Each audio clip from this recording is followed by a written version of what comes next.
Sejam todos bem-vindos. A Associação dos Funcionários Públicos do Estado de São Paulo, por intermédio das suas coordenadorias de Meio Ambiente, Educação e Cultura e apoio da Coordenadoria de Eventos, apresenta este programa constituinte de suas comemorações de 90 anos de história, para falar um pouco sobre a água, esse bem tão essencial em nossa vida. O programa comemora também o Dia Mundial da Água, celebrado neste 22 de março. O nosso programa é uma roda de conversa com dois especialistas do assunto. Lourenço Saeta Moya, geólogo, diretor da H2O, Soluções em Meio Ambiente e Água, com experiência de mais de 30 anos em assuntos ambientais. E Selma Nolasco, especialista em ações sociais de educação ambiental e consultora nas áreas de meio ambiente e da responsabilidade socioambiental, com vasta atuação em seu currículo nas áreas de meio ambiente. O programa vai abordar o problema da água, principalmente sobre as questões da valorização do recurso e da consciência social em relação ao seu uso. Vamos entrar nesta roda de conversa. Ei, Lourenço, tudo bem? Tudo bem com você? Então, tudo ótimo. Pensando nessa questão agora, 22 de março, né, a gente vai comemorar o Dia da Água. Sim. A gente está num contexto no Brasil difícil, né, por conta da pandemia, né? A maior instrução da pandemia é lavar as mãos. Exatamente. Lavar as mãos com água e sabão. Mas todo mundo tem acesso à água? Eu fico me perguntando. Quando a gente pensa, por exemplo, nos Objetivos de Desenvolvimento Sustentável, que foram feitos lá em 2030 para caminhar para 2015, para caminhar para 2030, perdão, o sexto objetivo fala justamente de todo mundo ter água e saneamento. Acesso para todos. Né? Acesso para todos. Aí você vai um dado de quando começou a pandemia mesmo, o boom da pandemia em março, 35 milhões dos nossos brasileiros, mais ou menos, não têm acesso à água encanada, não têm acesso a essa água potável, essa água que é necessária para essa lavagem, para essa higiene correta. O quanto essa água é preciosa, né? O quanto... Será que a gente trata de fato essa água com essa preciosidade? Assim, eu fico me perguntando isso. É difícil, né? A gente começa a pensar, e colocação, quando, até dentro desse link que você falou sobre a água, como que a gente colocaria? Como que está a água? Como que é a situação da água no mundo, né? E aí a gente começa a ficar interessante. Quanto a água doce que a gente tem? Porque você está falando, nós estamos falando de água doce, né? Quanto de água doce tem no mundo? Fala, nossa, o mundo tem muita água, tem rios, tem o Amazonas, tem o Tocantins, aqui a nível de Brasil, você fala de Nilo.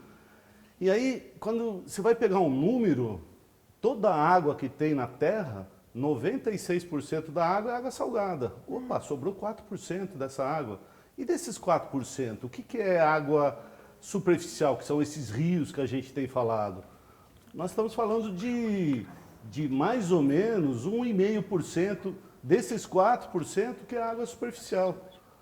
E desses outros que faltam, 2,5%, é água subterrânea. Nossa, água subterrânea, a gente fala muito, nós vamos falar até pensando nisso daqui, o que é poço, como que eu posso extrair água, uma água que seja preservada.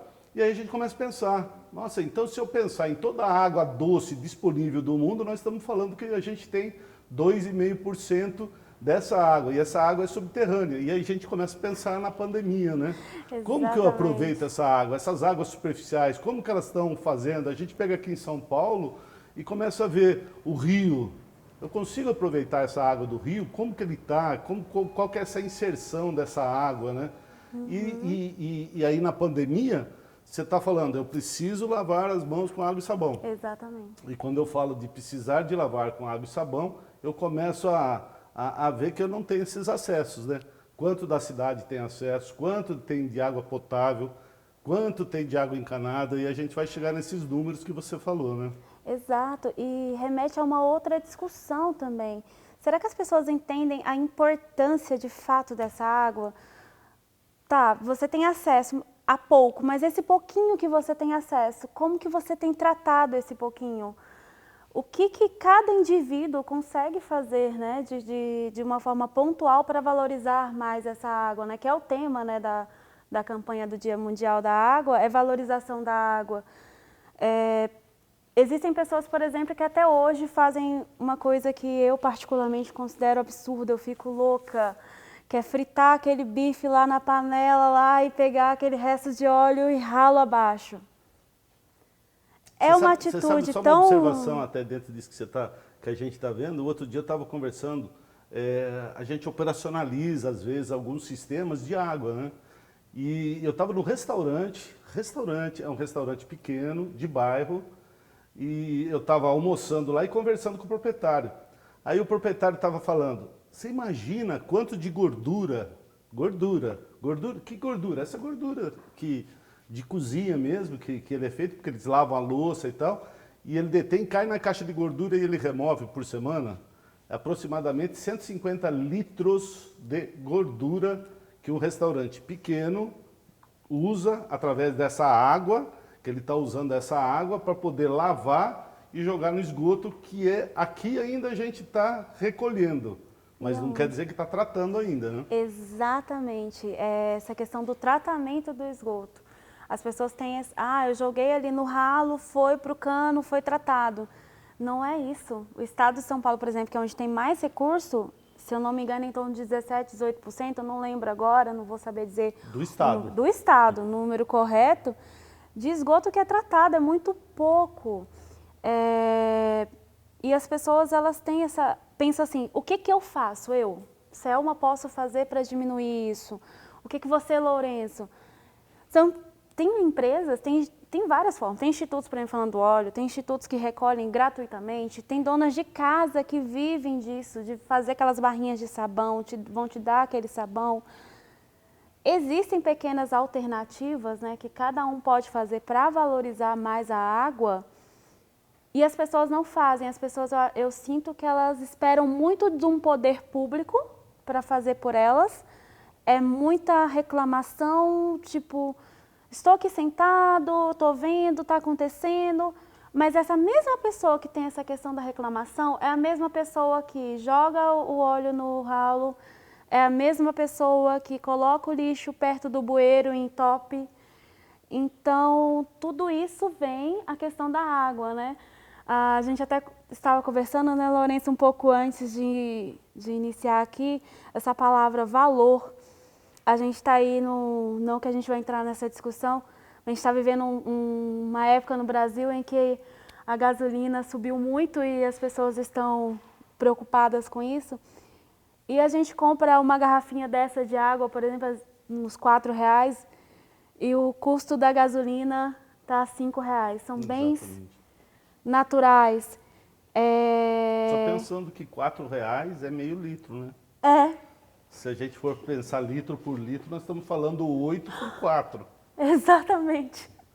E talvez se as pessoas tivessem essa ânsia de brigar por essa questão da gasolina, como estão brigando, de tá errado, do jeito que trata, do jeito que cuida, onde que explora, onde que não explora, talvez a gente teria um cuidado maior com essa água também.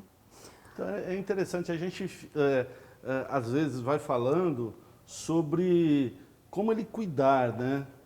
Mas se a gente falasse, quando você fala em cuidar, às vezes ele não sabe como que ela apareceu. Então é aquele negócio do nascimento, né? Se você sabe como nasce, também a gente estava conversando sobre isso, né? Na hora que você pega um tecido, por exemplo, e vai num lugar aqui dessas feiras livres, que ele vai custar, ou compra um lenço que você vai pagar R$4, um lenço desses de seda, que eles vêm pagar R$4, aí você fala, qual que é o valor que está agregado a isso daqui? Aí na hora que você começa a somar a linha, você começa a somar a linha, a tinta, e cada produto, você vai ver que o valor é muito mais agregado. Assim, ele teria que ser muito maior do que aquele valor que você está comprando. Exato. Aí quando a gente começa a falar de valor de água, aí começa a pensar como que essa água chegou até a nossa mesa, por exemplo. Da onde que ela partiu, da onde que ela veio, como que ela nasceu, como que ela infiltrou, como que eu captei essa água. E essa água que eu captei, ela foi para onde? Foi para um sistema de tratamento, às vezes, da cidade, ele foi para uma distribuição. ele gera um ciclo que é muito grande e a gente está estragando ela no processo final Verdade. de todo esse ciclo da água. Então, na hora que chove essa água, ela vai chover, ela vai cair numa mata. Aí, na hora que cai numa mata, nós tivemos uma coisa interessante lá em Amparo, a gente teve até sobre uma mina que secou. E falou, mas por que secou? Aí você começa a puxar, a mina é a água, e ela secou porque a gente começa a fazer um estudo ou reparar qual que é a influência que o homem está tendo na água e em todas as suas influências e suas participações, e você começa a ver, olha, antes aqui chovia, tinha uma mata. Quando chovia e tinha uma mata, essa água, ela ficava retida na mata. Então ela dava um tempo de percolar no solo. Quando ela percolava no solo, ela ia e saía na mina. Quando ela saía na mina, ela poderia ser captada, desde que preservada. Aí dentro desse daqui ele passa por alguns processos, até ser engarrafada. Aí de repente, essa mata é tirada. Aí quando essa mata é tirada, essa chuva que antes caía, ela ficava na mata, ela infiltrava, por quê? Porque ela não tinha velocidade, ela simplesmente passa como se fosse uma corredeira, né? Então a água vem, não tem mata, ela só tem solo, ela vira um asfalto e corre, e vai embora. Quando ela vai embora, ela vai para o rio. Vai para o rio, não dá tempo de percolar, não tem mina. Aí fala, nossa, minha mina secou. Eu tinha uma mina no meu sítio e secou. Eu tinha uma mina em tal lugar e ela secou. Mas por que secou? E aí a gente começa de novo vendo todo o processo da sustentabilidade que a gente vai falando e da ocupação do homem nos seus devidos lugares e não se preocupando com a água, né? E a gente comentou também sobre a água, o que ela vai ser, né? Muito se fala, hoje a água, ela é tão essencial em todos os processos que a gente pensa, que ela, brincando, fala que a Quarta Guerra Mundial vai ser em função da água, né? E é muito incrível, assim, eu não sei o que você pensa, mas essa questão ambiental, eu acho o quanto ela é incrível que tudo está intercalado. Pegando o gancho da sua fala, falar de sustentabilidade, falar da água, a gente está falando da mesma coisa, né? A sustentabilidade, eu não gosto muito de conceitos prontos, eu costumo resumir a sustentabilidade com cuidar de uma forma bem didática, cuidar do que temos hoje, para que no futuro as pessoas possam viver e usufruir também. E tem-se muito questionamento, igual, eu sou mineira. Eu vim para São Paulo, eu achei estranhíssimo essa questão de racionar água. E olha que eu sou formada na área ambiental. E eu achei aquilo, meu Deus, para que eu tenho que racionar? Socorro, eu vim de uma cidade que não se raciona água, que não tem esse problema. E aí você vem nessa temática, você falou de uma mina que secou. Por que eu raciono, que é o que você falou logo no início, é a água que é potável, a maior parte não está disponível de uma forma tão fácil. E o que está disponível, a gente tem vindo poluindo e não consegue despoluir. Por exemplo, existem inúmeros projetos para poder despoluir o rio Tietê. E até hoje a gente não viu um acontecer com eficiência, né? Mas é muito complicado, eu me pergunto, será que a gente vai, vamos supor que o nosso governo faça esse projeto acontecer? Nós, população, estamos preparados para não poluir novamente? Eu me pergunto isso sempre. Será que a gente está preparado para ter um rio, esse rio que é tão lindo, um rio Tietê, passando pela cidade toda, sem poluir, sem abrir a janelinha do carro e jogar o resto do papelzinho de bala no rio? Será que isso vai acontecer? Isso é bem complicado. Não achar sofá, né, Ana? Às vezes a gente passa pelo rio Tietê, na Marginal, tem um sofá lá. Fala, mas como que esse sofá foi parar aí? Aí você fala assim, isso é inacreditável, por causa, de novo, de como que a gente está estabelecendo, como que a gente está ocupando as áreas, né, dentro de uma cidade, como que a gente está pensando elas em termos de água, não só em termos de água, porque a água, quando a gente fala, porque ela é essencial para a vida, é em termos de saneamento. E aí, quando a gente está falando em saneamento, que a água é um elemento principal, um dos principais, porque se eu não tiver água, eu não gero esgoto, se eu não pensar em tudo isso, aí a gente começa a ver aonde que estão essas ocupações, né? Então, uma ocupação errada dentro das marginais, isso daí começa a prejudicar toda a parte da sustentabilidade da própria água. É engraçado, a gente estava falando antes sobre, às vezes a gente fala de uma grande cidade que nem São Paulo, né? Uma grande cidade que nem a cidade de São Paulo, a gente tem uma produção de água tremenda, o número eu não lembro agora, mas assim, a gente escuta muito falar que 45% da água que é produzido no Cantareira, que é produzido na Billings, e ela é tratada para usar para a população, ela é perdida. Aí você fala, nossa, mas aonde que ela é perdida dentro disso daqui? Isso daqui serve até o próprio vazamento que essas redes possuem, elas servem até para reabastecer, por incrível que pareça. A gente vai impermeabilizando o solo e o vazamento serve para abastecer, inclusive, os aquíferos, né? Que são as zonas de captação de água mais profunda. E aí entra em outras coisas, 40%, 45% é o número macro e grosseiro, né? Porque de vazamento mesmo tem 17% a 18%. Os outros são problemas de medição, relógio antigo e outras coisas, né? Mas, de novo, o que é a produção de água? Hoje a gente fala muito, a gente teve a crise de 2014, né? Isso. Que teve uma crise tremenda, toda essa água, a gente já começa a ver, da onde que está vindo a água? Olha só, São Paulo, ele faz transposição de água. A bacia do Cantareira que faz, ela pega a água do Rio Piracicaba. Do Rio Piracicaba, sim. O Rio Piracicaba passa do outro lado da Cantareira. Então, quem pega uma Dom Pedro I, por exemplo, aqui no estado de São Paulo, aquelas represas são represas que retêm água para mandar água para Grande São Paulo. Então, toda aquela bacia de águas que elas descem, Piracaia, Bragança, Atibaia, são todos afluentes do Rio Piracicaba. Esse Rio Piracicaba vai alimentar o Rio Tietê lá perto de Barra Bonita. Só que toda essa retenção de água, ela é feita para quê? Para poder mandar água para a cidade de São Paulo. Quando faltou água aqui, não tinha mais água nesse sistema Cantareira, né? Que era todo acúmulo de águas superficiais. Olha só, gente, nós estamos falando de águas superficiais. Eles representam, como a gente falou lá no começo, aproximadamente 1,5% a 2% da água doce do mundo. Nós temos um monte de localidades com águas subterrâneas.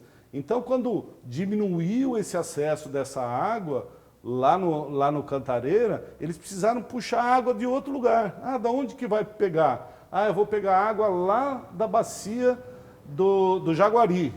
Da onde que pega essa bacia do Jaguari? É a água que manda para o Vale do Paraíba. Só que essa água que manda para o Vale do Paraíba, ela vai para a água do Vale do Paraíba, mas ela alimenta quem? O Rio de Janeiro. Olha só as conexões que a gente acaba fazendo. Então, às vezes o mau uso, a má utilização, essa perda que a gente estava falando, está perdendo 40, estou perdendo 20, todo esse volume de água que ele está perdendo, se ele é bem utilizado, se ele pode ser bem tratado, ele sobra, entre aspas, esse sobra, né? Ele sobra mais para trás, eu não preciso tirar de outras regiões. Então, em 2014, a gente se viu com um problema de falta de água na cidade de São Paulo, interferindo na cidade do Rio de Janeiro. Olha as conexões junto, né? sobre o que é a água, o que ela pode fazer, o que o homem, a interferência que o homem vai fazendo, e se ele não estiver pensando numa forma global e só pontual, ele vai interferindo nesse meio e vai prejudicando cada vez mais o próprio sistema de águas, né? Eu achei super legal o que você falou. Agora eu lembrei de um aluno que eu tive, uma vez dando aula num projeto social para educação ambiental. O aluno me perguntou assim, ele falou assim, desse jeito, pensa eu como ambientalista, meu coração ficou... professor, esse negócio de meio ambiente é muito chato, vem esse pessoal de meio ambiente aí e fala para poder abraçar uma árvore, o pensamento desse aluno. E fazer essas campanhas que são muito chatas, o que eu, sabe, posso fazer?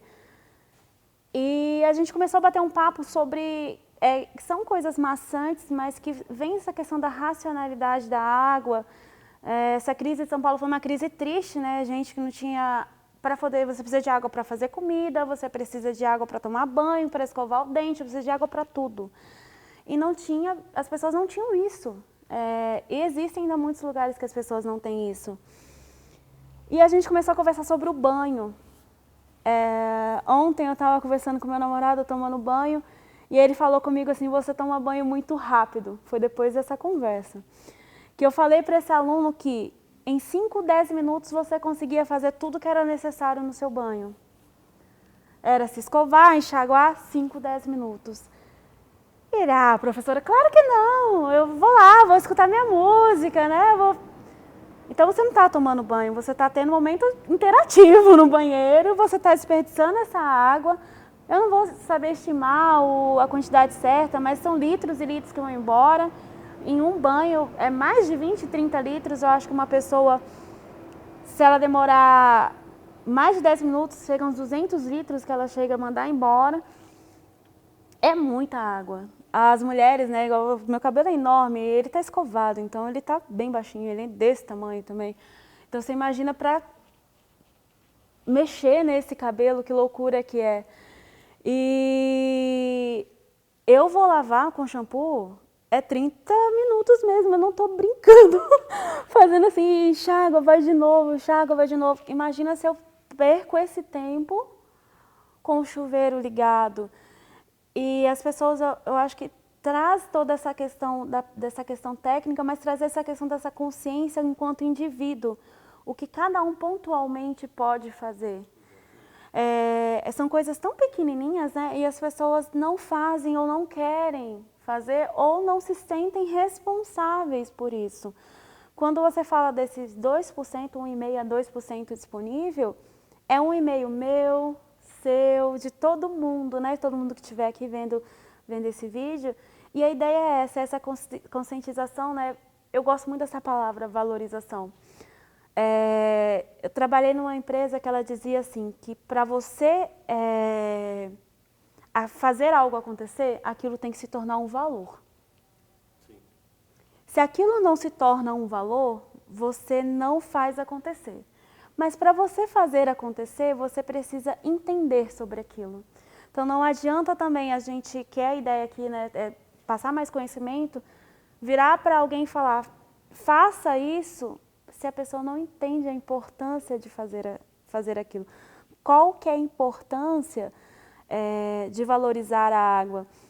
Eu acho, assim, na minha opinião bem pessoal, que depois que eu fiz meio ambiente, eu fiquei muito feliz, assim. Foi o primeiro curso que eu fiz na vida, eu fiz na época que eu era idealista, bem idealista mesmo, do tipo que evitava pegar ônibus para não soltar a fumaça do ônibus no meio ambiente. Claro que existem várias outras questões nesse sentido. E eu fui melhorando, né? Fui amadurecendo. Mas a primeira vez, por que eu fui fazer meio ambiente? Como a água tem um valor para mim. Eu morei 11 anos no Pará. E quando eu cheguei lá no Pará, eu vi um rio enorme. Nossa, o rio do Pará é bonito demais. E eu morava numa cidade chamada Barcarena, você tinha que ir de barco, né? E eu vi um homem jogando. Aquele rio era muito bonito, um homem jogando um papelzinho de bala. Meu pai teve que me segurar. Eu, com 7 anos, querendo bater no homem, chamando ele de porco, de um monte de coisa. É absurdo, né? Imagina se o homem vem e acaba vindo em cima, né? Mas eu nunca esqueci aquilo. E quando a gente chegou na cidade, eu comecei a chorar. Porque a gente foi aos arredores da cidade onde a gente morava, naquela época. Hoje, graças a Deus, melhorou muito. Ainda você via muita gente com esgoto a céu aberto. E eu vi um menininho com os pezinhos naquela água suja. E eu pensei, eu tinha vindo de Minas, Ouro Preto, uma cidade turística, uma cidade muito bem estruturada, água lá em fartura, começou a pagar água tem pouco tempo, você nem pagava água. E eu vendo aquele menino com aquela água suja, com aquele acesso sujo, e aquele moço lá atrás, naquele rio lindo, jogando.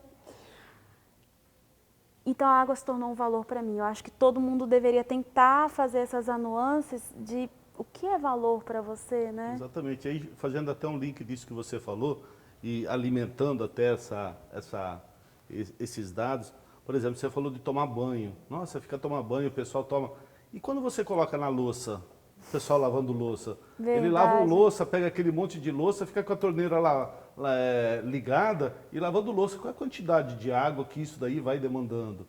Então, e aí assim, um processo educacional mesmo, fala, olha, se eu posso molhar a louça, eu posso ensaboar a louça e deixar ela ensaboada com a torneira desligada e depois pegar e usar isso daqui. Um número que é usado nas companhias e em projetos de água, por exemplo, é mais ou menos que a pessoa usa 200 litros por pessoa dia, que é um consumo estimado de água para cada pessoa. Mas assim, para a gente usar 200 litros, é um número grande, grande mesmo. Então você veja, se a gente tem uma casa com 5 pessoas, a gente estaria usando na casa 1.000 litros. E aí, no mês, 30 mil litros, uma casa. Então, quando você começa a colocar todo esse no volume, a gente chega na crise hídrica que a gente viu em 2014. E aí você consegue fazer essas conexões, né? Aonde que eu posso usar? Aonde que eu posso melhorar essa parte da água? Como que eu posso melhorar para não gerar essa contaminação? Qual que é, assim, como que eu faço esse processo, porque aí é um processo educacional, sim, que você falou, da própria contaminação. Às vezes é esse papel que ele jogou no rio, ele vai matar um peixe, ele vai matar, que nem a gente vê muito com sim, tartarugas, né? Que eles pegam isso daqui. Então esse é um processo, aí você vai falar, nossa, mas esse papel não faz nada nesse rio. Esse rio é tão grande que esse papel não vai fazer nada. Inclusive tem uma fábula que uma vez me contaram que faz parte desse papel. Que chegou um menino numa praia onde estava cheio de estrelas, estrela do mar. Então tinha tido uma daquelas marés, não sei se era maré vermelha, e que a praia estava inteirinha cheia de estrelas, que elas tinham vindo para cá para não morrerem, né? E tinha um senhor pegando uma estrela e devolvendo ela para o mar. Aí chegou um menino e falou, mas senhor, olha como que a praia está. O senhor fica devolvendo, tem milhares, tem milhões de estrelas, não vai fazer diferença o senhor fazer isso daqui. Aí ele pegou a estrela que estava na mão e falou, para essa aqui faz diferença. Verdade. Então, às vezes, esse papel que você está jogando, o que a pessoa está jogando, pode achar que não faz diferença naquele rio tremendo. Mas aquele papel, se você pensar que todo mundo está tendo um nível global dessa história, aquele papel ele vai ter interferência no meio sim, né? Então, essas pequenas ações, e elas passam por ações educacionais, isso no Nordeste que a gente está falando, e eles vivem disso, muitos deles são ribeirinhos, moram no Rio, e eles têm essa daqui, muitos têm esses cuidados com o próprio rio, mas não têm o próprio saneamento que eles vão fazendo. Exato. Eles começam a crescer, começam a criar estruturas de cidades, estruturas às vezes não de cidades, mas eles não têm como tratar esse esgoto, fazem essas palafitas que eles acabam fazendo, o esgoto eles acabam jogando, e eles viram, principalmente nas zonas de mangue, eles acabam virando zonas de esgoto que eles fazem. E aí até por falta de educação mesmo, de pegar e mostrar de ações, e aí sim a ação de cada um, ou ação de governo, ou ações de projetos de meio ambiente que possam levar para eles como que eu vou preservar. Então, quando a gente está falando de água, olha só, todos esses, é um papel na água, é um sofá na água. Então, aquele papel na água, no Rio Amazonas, ele não vai fazer diferença nenhuma que a gente acha. Mas aquele papel, se ele cair aqui no Rio Tietê, ele faz diferença. Porque aqui, às vezes, quando chove, a gente vê a quantidade que vem de lixo, e esse lixo não é nenhuma ação. Se você pensar, tem alguma ação governamental nesse ponto? Não, não tem. Essa ação é da própria população, é na conscientização daquilo que eu estou fazendo, é no lixo que eu estou jogando fora. Então, água, eu tenho que pensar nesses processos. E aí a gente vai lá atrás, como que ela nasceu? Como que ela pingou aquilo que a gente estava comentando, né? Como que ela pingou? Como que ela infiltrou? Aí ela pingou, infiltrou e aí ela correu. As águas subterrâneas, tanto as águas superficiais, uma alimenta a outra. Então, às vezes, essa chuva, ela precisa de tempo para percolar no solo. Na hora que ela percola no solo, ela vai criar como se fossem rios subterrâneos, mas não é um rio aberto, que nem todo mundo imagina que é. Ele passa no meio das areias, né? Mas eles formam esses rios que eles estão alimentando os rios de superfície que a gente está vendo, né? Então eles vão tendo essa troca. Daí, essas águas são captadas para quê? Para abastecimento da cidade, para nosso abastecimento, para nosso uso. E aí, dependendo do tipo da água que ela está vindo, aí nós vamos passar por um sistema. Que sistemas que eu posso fazer? Como que eu posso usar essa água? A água do rio eu posso usar? A água de poço eu posso usar? Eu posso usar uma direta? Eu posso usar a água do rio direto? E aí a gente começa até a pensar, lá no meu sítio, lá no sítio do meu avô, lá em Minas, né, que nem você falou, eu tinha um poço que a água pegava, a água era ótima. Ela falou assim, não precisava fazer nada, aqui eles colocam cloro, né?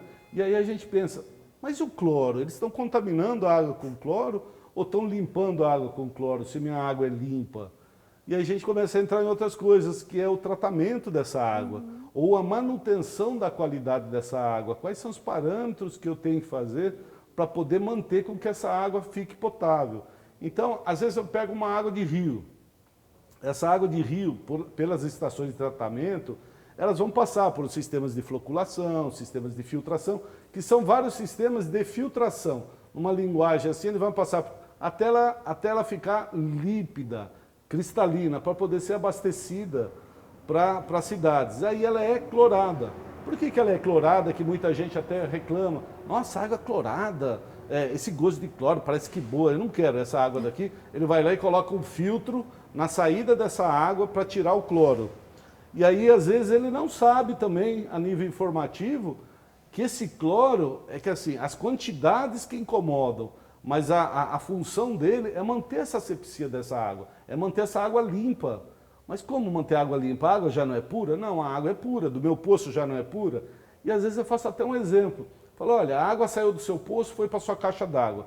Você pega a água, ela é limpa, cristalina. Na parte visual, ela pode ser limpa, mas eu posso ter alguns elementos dissolvidos nessa água que eu não vejo. Isso, químicos. Bacteriológicos, ele pode ter elementos que eu também não vejo. E a minha água continua cristalina. Continua. É como se fosse essa água. Então, se eu faço uma análise nela, ela pode ter elementos químicos, mesmo estando cristalina, que elas não atendam padrões de potabilidade. Exato. E a gente vai linkando esses processos. E quando eu trato essa água, como que ela vai chegar, se ela tem cor, se ela tem turbidez, são sistemas de filtração, não são sistemas de filtração, por que eu uso cloro, e sim, o cloro é para manter essa asepsia da água. Então hoje a água, ela está boa, mas como que eu garanto que essa água chegue na minha torneira boa? É através da cloração, e às vezes a gente não tem acaba não trazendo essa informação, né? Do que é ter água na ponta, controlada e num padrão de potabilidade, né? O que acontece? E vai criando na parte que você falou muito, que é na parte de educação, né? Sim. Como que eu faço isso? Como que eu faria isso daqui para trazer essas informações? Você que trabalhou e trabalha na parte de educação ambiental, né? Como que eu conseguiria fazer com que essas informações, que essa linguagem conseguisse chegar mais próxima? Eu acredito, pelo pouco que eu vivenciei, que é a forma de linguagem, mas principalmente entender a realidade de cada um. Não dá para dizer que uma pessoa que está lá na periferia e uma pessoa que está morando em um bairro nobre tem a mesma condição de recebimento de água e que a gente pode tratar esse assunto da mesma forma. Então, temos que falar na linguagem deles, explicar as coisas pequenas que eles podem fazer, porque muitas vezes a pessoa não sabe. E aquela pessoa que tem fartura, igual eu vim de uma cidade que tinha fartura, era muito comum, por exemplo, lavar a calçada. Era difícil para aquela senhora que morava ali há muito tempo, você dizer para aquela senhora o quanto estava sendo prejudicial lavar a calçada. Que ela respondia justamente o que você falou, não, mas a água vem da mina, a mina está cheia. Nunca faltou, né? Nunca faltou. Tem tantos anos, minha geração, em geração, nunca teve problema. Então, eu acho que essa questão da educação vem você mostrar essas outras realidades para essas pessoas que estão fora. O impacto que eu tive visual, isso para mim foi um presente foi um impacto para eu crescer muito grande, porque talvez se eu não tivesse tido esse impacto, talvez eu fosse essa senhorinha que lavava a calçada. Porque eu não ia compreender o quanto essa água fazia diferença para outras pessoas. Aquela água que para mim estava disponível, se eu quisesse tomar um banho de 1 hora, estava lá disponível entre aspas, né? Porque a água não é para ser desperdiçada assim. E eu acho que a educação ela pode transformar esse contexto, ela pode trazer essa valorização de fato, que é o que a campanha pede. Acho que não tem outra alternativa a não ser educar mais, conscientizar mais. Quando eu estava na faculdade, eu fui em um fórum em Pernambuco. Eu não lembro o nome da palestrante, mas eu tomei um susto com o início da palestra dela. Ela iniciou a palestra com a seguinte frase: meio ambiente é muito papo e pouca ação. Eu parei assim, meu Deus, nós estamos num fórum ambiental. E ela falou isso. Quando ela foi contextualizando, eu entendi o que ela quis dizer. A gente fala muito em escovar os dentes por um tempo razoável, fechar a torneira, em não dar descarga, ficar pressionando, mudar, né, válvula, aquelas que elas enchem, elas economizam mais, as caixas, né, de descarga, o banho, o lavar o carro, lavar a calçada, lavou a roupa, reaproveita a água de lavar roupa. São tantas as questões que podem ser utilizadas e reaproveitadas, e ações tão pequenas e as pessoas não fazem. A questão do seu lixo, você destinar o seu lixo correto. Selma, o que o lixo tem a ver com isso? Os Tudo. rios que a gente está falando, né? Exato. O sofá no rio, né? Exato, tem tudo. Se você não destina da forma correta, se você é aquele que manda para qualquer lugar, para os antigos lixões, né, que nem pode mais existir, mas a gente sabe que infelizmente ainda tem alguns por aí, mas não deveria existir nenhum. Você está sendo conivente com aquilo. Essa responsabilidade, é você conseguir conscientizar as pessoas que elas são sim responsáveis, que essa responsabilidade não é só do poder público e não é só das empresas. Seria mais simples se fosse só do poder público e das empresas. E também que as pessoas parem de se comparar. O que eu quero dizer? Quando eu dei uma aula num projeto, eu via muita comparação assim, lá na Noruega é assim, lá nos Estados Unidos é assim. Meu Deus, olha o tamanho do Brasil e olha o tamanho da Noruega, por exemplo, olha o tamanho dos Estados Unidos. E olha a realidade desses países. A gente não pode comparar a realidade do Brasil com a realidade desses países. A gente não pode comparar a realidade de estrutura, de crescimento industrial, crescimento político, de estrutura política, não falando de política, mas é que a gente tem que parar de jogar um pouco a responsabilidade para o outro e fazer o seu pouquinho. E foi isso que essa mulher do meio ambiente é muito papo e pouca ação queria dizer. Eu tenho que parar com essa coisa de vou transformar o mundo, quero o que eu fazia lá no início da... não vou andar de ônibus. Cara, o ônibus vai estar andando do mesmo jeito, não é assim que você vai ajudar. Você vai ajudando. Você tem que ajudar de uma forma pontual e conscientizando pequenos passos. Essas aulas que eu dava aulas voluntárias e a gente levou os alunos no aterro, para eles verem todo o processo do lixo, e levou os alunos numa estação de tratamento de efluentes. O olhar... Aterro sanitário, não Aterro lixão, sanitário, né? aterro mesmo, bonitinho, todo certinho. O olhar deles, com aquilo, sabe, deslumbrados com aquilo, foi uma coisa linda. E era novo para eles. Olha que simples. E eu sei que ali foi plantado algumas sementinhas, eu sei que hoje aquele menino que tomava banho de 30 minutos talvez esteja tomando banho de 10, de 5 minutos. E eu acho que é isso, esse plantar essa semente, essa educação. Eu sou amante da educação, né? Eu sou apaixonada, eu acho que a educação Pegando tudo. um gancho disso que você falou de outras estruturas, né? Eu tive um professor da área de saneamento e projetos de estação de tratamentos de esgoto, que a gente estava falando sobre esse como tratar a água, como que eu estou usando essa água. Aqui no Brasil ainda se fala muito de faltar essa água, que a gente fala, faltar essa água potável para eu criar uma estação de tratamento, tratar e poder utilizar essa água. Qual água? A água doce disponível que a gente falou. Então eu estou tratando dela. Grandes países, por exemplo, Estados Unidos, na parte da Califórnia, esse professor meu foi visitar e lá falta muita água. Por incrível que pareça, lá falta muita água. Toda aquela parte deserto, lá não tem água. Lá é usado muito poços artesianos e outros sistemas para poder abastecer.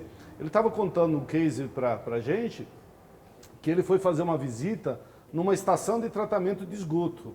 E aí o que eles fizeram? Na estação de tratamento de esgoto, ele pegava a água, o esgoto estava chegando da cidade, eles tratavam o esgoto, a água que ele saía desse esgoto, eles não lançavam ele no rio. Ele jogava já diretamente numa estação de tratamento de água. Incrível.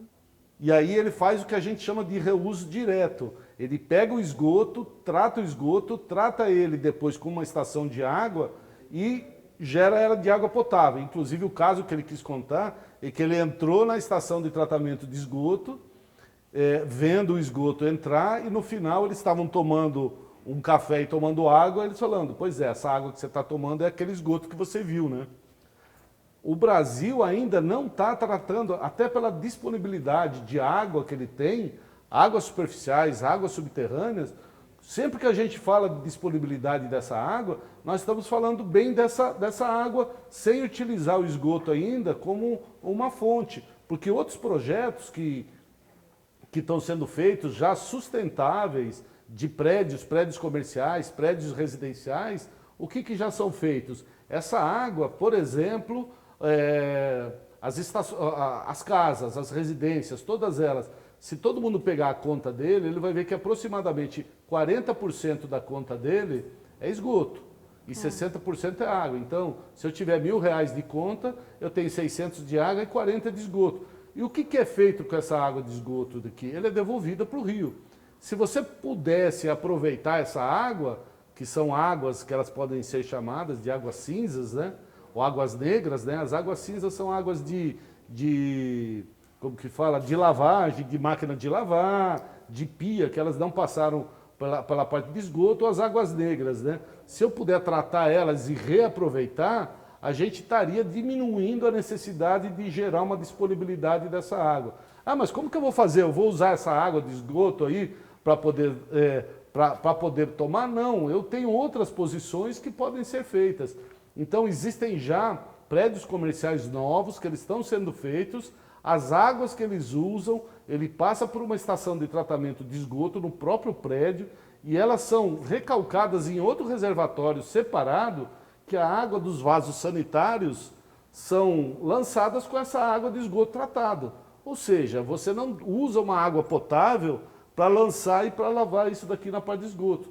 Então você começa a aproveitar melhor essas linhas de como utilizar a água adequadamente, como utilizar, quando ela já foi utilizada, como que eu posso aproveitar essa água que ela gerou um esgoto, que ela gerou um efluente, como que eu posso usar ela com uso secundário? Eu posso usar ela para irrigação, por exemplo, eu posso usar ela para lavagens de piso, não para potabilização, mas esses outros usos. E conforme a gente vai avançando na utilização desses outros elementos, a gente começa a sobrar um pouco de água potável, né? Sim. Então, se a cada 1.000 litros eu preciso de 600 litros de água potável e 400 de esgoto, e eu começo a usar esses 400, ele começa a sobrar, esses 600 virar 700, porque eu uso menos disso daqui para usar esse esgoto. Então eu começo a ter mais disponibilização dessa água como que fala, de água potável para essa água e não usar água de esgoto. Porque existem outras searas que a gente acaba não pensando. Já existem estudos, para ter uma ideia, sobre como que eu vou cuidar da água. Se tiver um derramamento de um metal pesado, às vezes, na cabeceira de um rio, você não sabe o que acontece. Aí você tem que informar que houve isso daqui para as captações das cidades pararem de captar. Mas por que isso? Vou colocar um exemplo aqui no Rio. Aqui no Rio Tietê nem dá para colocar porque ele está na cabeceira. Mas vou colocar no Vale do Paraíba, por exemplo. Ele nasce na Serra, ele passa por Santa Branca, uma cidade pequena, que é a junção deles para montar o Rio Paraíba. Santa Branca joga esgoto no rio. Ela capta a água e joga esgoto no rio. Esse esgoto vai passando. Ele passou por Jacareí. Jacareí captou a água de rio, mas já vinha esgoto de Santa Branca. Mas ele captou, diluído. A balinha, hein? Olha o papelzinho da balinha que ela colocou lá atrás. Aí ele captou a água do rio. E aí ele fez um sistema de tratamento. O esgoto da cidade de Jacareí, já uma cidade lá de 250 mil habitantes, ele joga no rio. Então ele jogou. Mais para frente tem um sistema de captação de água. De quem? A cidade de São José dos Campos. Uma cidade de 800 mil habitantes. Ela capta a água do rio, que ela já está vindo com o esgoto parcialmente tratado de Jacareí. A balinha já não virou uma balinha, já virou um saco de bala. Então, ela já veio para cá. Aí a cidade vai pegar, vai tratar essa água, vai devolver esgoto para o rio, vai tratar parte desse rio, que hoje já tem estação de tratamento, mas vai devolver para o rio. Aí chega em Caçapava, esse pacote de bala com 800 mil habitantes, ele já virou uma caixa de bala. Olha só, quando chegar no Rio de Janeiro, essa caixa de bala virou um caminhão. E será o que está chegando? Está chegando água ou está chegando esgoto? Se a gente fosse fazer um caminho inverso, era como se eu estivesse olhando que o rio Tietê nascesse lá na ponta e sobraria isso que a gente está olhando aqui hoje. Você olha para ele e você vê esgoto. Sim. Só que isso é o começo do rio. O rio nasce aqui, em Biritiba, e ele passa por São Paulo. Eu jogo tudo isso para o esgoto e ele vai jogar lá no Rio Paraná, né? Isso. E até ele vai passar o estado de São Paulo inteiro, um monte de cidade vai pegar. Tem estudos, olha o papelzinho de bala de novo do exemplo da Selma, hein? Tem estudos de mercúrio no rio. Ah, por que mercúrio? Contaminação, indústrias, poluição, e que eles vão fazendo. Aonde que eles vão pegar esse estudo? Nos peixes. E aonde que eles pegam? Pegam lá em Barra Bonita. Em Barra Bonita, eles pegam a água e fazem análise da água. A água está ok dentro dos parâmetros para ser tratada e para deixá-la potável. Ok, essa água está ok. Mas o que acontece? Se você pegar os peixes têm alta concentração de mercúrio. E da onde que teve? Por causa da água. E eles foram criando elementos de concentração. Então, tem algumas espécies, não todas, é lógico, que eles vão detectando. Então, esses fatores vão ficando acumulativos, né? Então, as balinhas vão virando saco de balas, esses sacos de balas vão virando caixas, as caixas viram caminhões. Quando você vai fazer um lançamento, ou quando você vai jogar um esgoto no rio, de novo, é o papel de bala da sua indústria, da sua cidade, que você está jogando. Sempre pegando o exemplo da Selma aqui, pegando um link dele, né? É o seu papelzinho de bala. Mas isso daqui, ele vai só agregando. Sim. Isso daqui, ele vai, na ponta, ele pode virar sempre um caminhão, né? E aí quando você vai ver, sim, o que é que você tem de água, o que é que você está tratando. E aí a gente volta sempre para o mesmo caminho, né? Educação. É tudo muito, muito grande, né, Lourenço? Exato. Eu acho que esse momento aqui que a gente teve aqui foi incrível, né? Foi uma troca incrível. Você usou a palavra do nascer, o rio nasce. Eu acho que, assim, primeiro eu estou muito grata de estar nesse momento aqui com você. Também. Eu sou apaixonada por essa área ambiental e você também. E eu espero que esse bate-papo nosso tenha essa possibilidade, né? Tenha esse objetivo, né? De fato, né? Ter atingido o objetivo de educar, de conscientizar, de trazer essa questão técnica, de trazer essa questão da importância. Nós não sabemos mais que ninguém, né? Estamos aprendendo, somos aprendizes aí.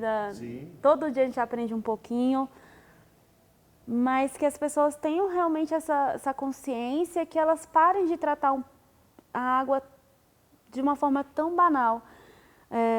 Só para encerrar assim, minha fala, eu queria voltar na pandemia.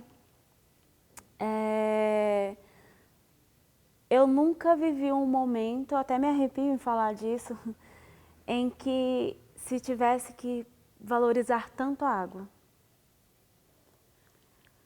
Nunca, porque não é um remédio extraordinário, não é uma ação extraordinária. É aquilo que você aprende lá no início da sua educação na escola.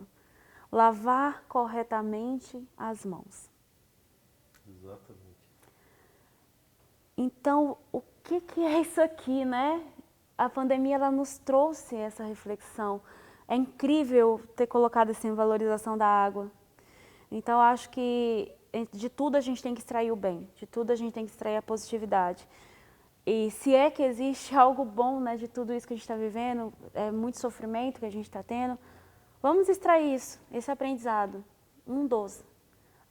Dar um valor a algo que é tão importante para nós, que é a água. Maravilha. Também queria agradecer a Selma, o conhecimento de todos, né? Essa oportunidade de estar falando sobre água, né? E nesse momento, que nem ela falou, né?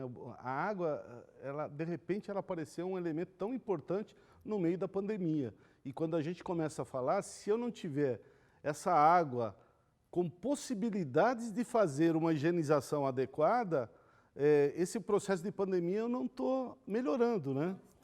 Então, é importante a gente saber só desses aqui os cuidados que a gente tem que ter.